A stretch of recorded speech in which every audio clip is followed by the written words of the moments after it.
Hai guys, bersama aku lagi Amir Izzat di dalam Geek Corner pada hari ini. So, hari ini aku akan bawakan kepada korang satu yang special sikit, drama Melayu. Walaupun sebenarnya aku ni bukanlah seorang peminat drama Melayu, tapi cerita ni aku rasa aku jumpa cerita ni minggu lepas kot.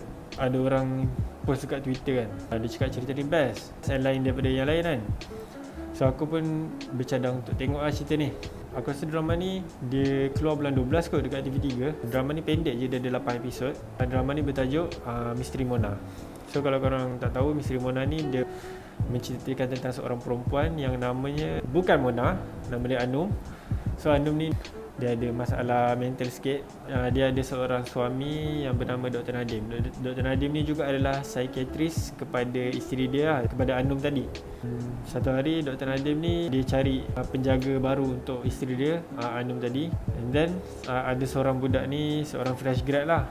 Dia jumpa iklan pasal Dr. Nadim cari penjaga tu, and then dia pun apply. So bila dia pergi interview tu, dia dapat kerja kan. And then start dari situ, Farah ni dia merungkai sedikit demi sedikit tentang Anum ni and bagaimana dia boleh dapat masalah mental tu. Basically itulah sinopsis pasal cerita ni kan. So tanpa membuang masa lagi, aku akan terus pergi kepada apa yang aku suka pasal cerita ni.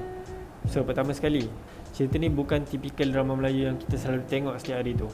Dia bukan cerita pasal cinta, dia bukan cerita pasal orang kaya kahwin dengan orang miskin, pagi-pagi minum air oren. Bukan pasal tu. Dia cerita ni membawakan satu nafas yang baru lah untuk drama Melayu ni. So itu yang pertama aku suka. Yang kedua, cerita ni dia banyak advocate pasal mental health. So dia banyak cerita pasal mental health, kepentingan mental health and benda-benda macam tu lah. Orang-orang Malaysia pun baru nak cakna kan, ataupun sedar pasal mental health ni. And cerita ni dia bawakan lagi benda ni ke hadapan tau. So itu adalah satu good job lah untuk cerita ni. And yang ketiga, aku suka dia punya soundtrack. Soundtrack cerita ni ada dua je tak silap aku tau. Itu satu daripada Fin Jamal, aku tak ingat tajuk dia apa. Yang satu lagi tu aku tak ingat nama artis tu apa. Tapi memang soundtrack dia tu best lah. So tiga ni adalah benda yang aku suka pasal cerita ni. So next aku akan terus pergi kepada apa yang aku kurang gemar pasal cerita ni.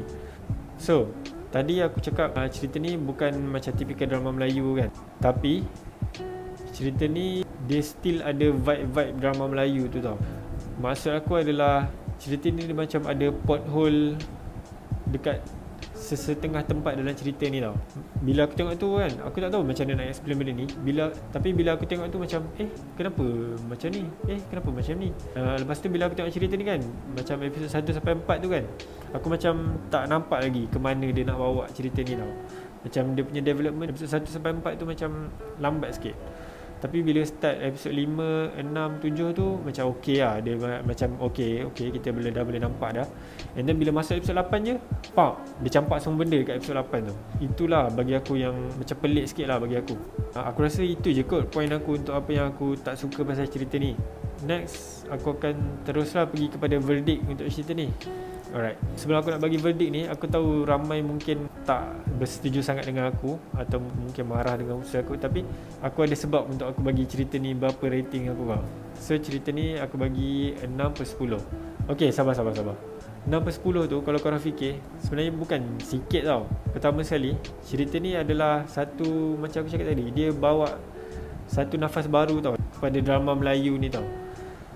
So bila orang macam nak try buat cerita macam ni, of course lah ada kekurangan dia sana sini tau. Aku pun macam bila tengok cerita ni macam ada kurang kat situ. Tapi dia bawa nafas baru tau. Sebenarnya bila aku tengok cerita ni, aku tengok episod 1 sampai episod 7 tu kan, aku macam aku nak bagi cerita ni 5/10 tau. Sebab aku tak nampak sangat cerita ni.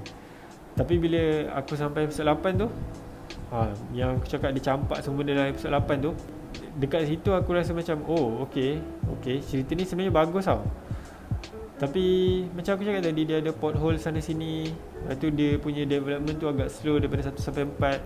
So bila aku tengok episod 8 tu kan, aku naikkan rating dia daripada 5/10 kepada 6/10.